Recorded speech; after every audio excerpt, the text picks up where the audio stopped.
Yang pertama yaitu apa yang dimaksud dengan perilaku organisasi.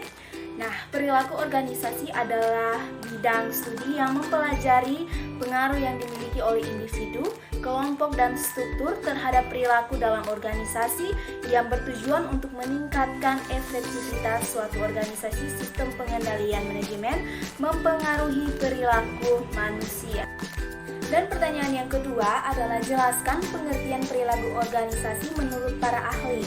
Nah, yang pertama yaitu ada Joy Kelly. Perilaku organisasi adalah suatu bidang studi yang mempelajari sifat-sifat organisasi, termasuk bagaimana organisasi dibentuk, tumbuh, dan berkembang. Dan yang kedua adalah menurut Adam Idwajia. Perilaku organisasi adalah suatu bidang studi yang mempelajari semua aspek yang berkaitan dengan tindakan manusia, baik aspek pengaruh anggota terhadap organisasi maupun pengaruh organisasi terhadap anggota.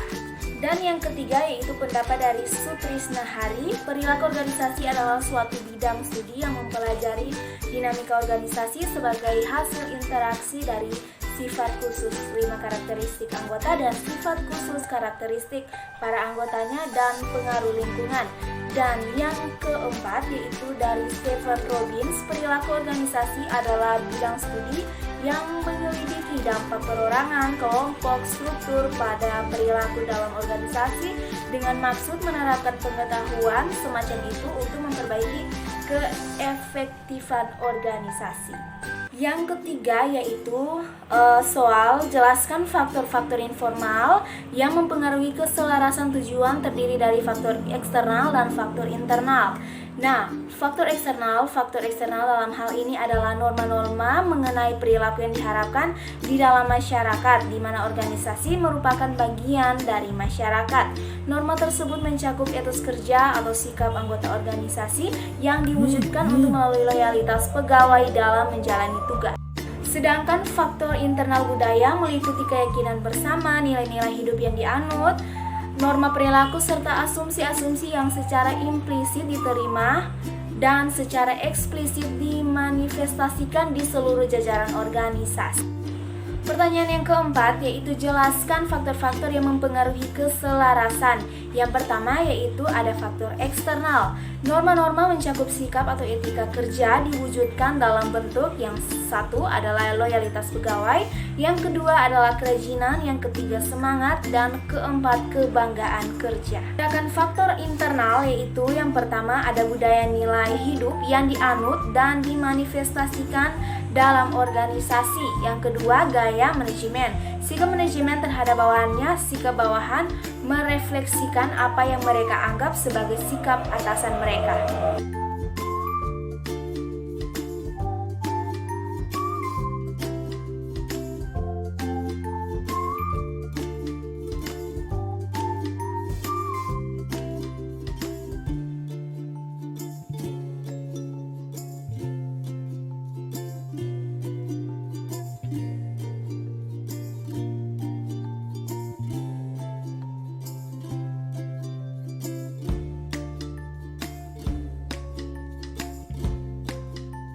Pertanyaan yang kedelapan yaitu jelaskan keuntungan dari bentuk perusahaan unit bisnis, yaitu yang pertama sebagai tempat latihan untuk menjadi general management dan keputusan dihasilkan lebih baik. Seorang manajer unit bisnis dituntut untuk bisa menunjukkan semangat kewirausahaannya.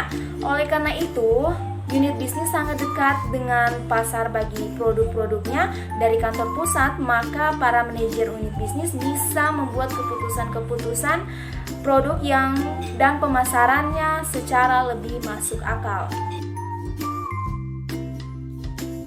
Pertanyaan yang ke-9 yaitu jelaskan fungsi dari pengendalian. Yang pertama, merancang dan mengoperasikan sistem pengendalian dan sistem informasi. Yang kedua, menyiapkan pernyataan keuangan dan laporan keuangan para pemegang saham dan pihak-pihak eksternal. Yang ketiga, menyusun dan menganalisis laporan kinerja dan membantu manajer. Yang keempat, melakukan supervisi audit internal dan produk pengendalian akuntansi. Yang kelima, yaitu mengembangkan personel dalam organisasi.